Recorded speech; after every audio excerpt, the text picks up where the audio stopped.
নেদারল্যান্ডসের সাথে ঘরের মাঠে শক্তিশালী বাংলাদেশের সিরিজ জয়টা অনুমেয়ই ছিল, তবে এত সহজেই সিরিজটি জিতবে বাংলাদেশ সেটা কি ভাবতে পেরেছেন? ডাচরা শক্তিমত্তায় এমনিতেই পিছিয়ে, সেখানে সিরিজ শুরুর আগে চোটের ধাক্কায় 3টি পরিবর্তন নিয়ে বাংলাদেশে পা রাখে। ভঙ্গুর নেদারল্যান্ডসের সাথে সিরিজটি জিতে আত্মবিশ্বাস অর্জন করতে পারলেও পূর্ণাঙ্গ প্রস্তুতি কি সম্পন্ন করতে পেরেছে টাইগাররা?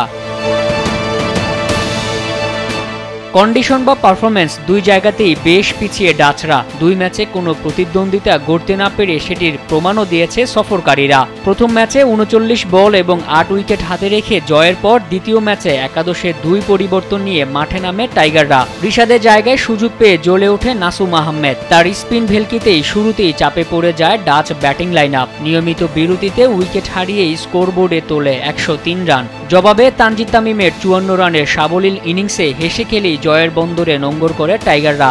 3 ম্যাচের সিরিজে 1 ম্যাচ হাতে রেখে সিরিজ জয় নিশ্চিত হয় লিটন দাসদের।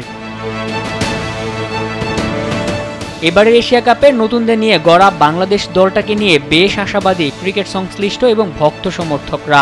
7 সেপ্টেম্বর থেকে মরুর বুকে শুরু হওয়া এশিয়া কাপে বাংলাদেশের গ্রুপে আছে হংকং, আফগানিস্তান ও শ্রীলঙ্কা।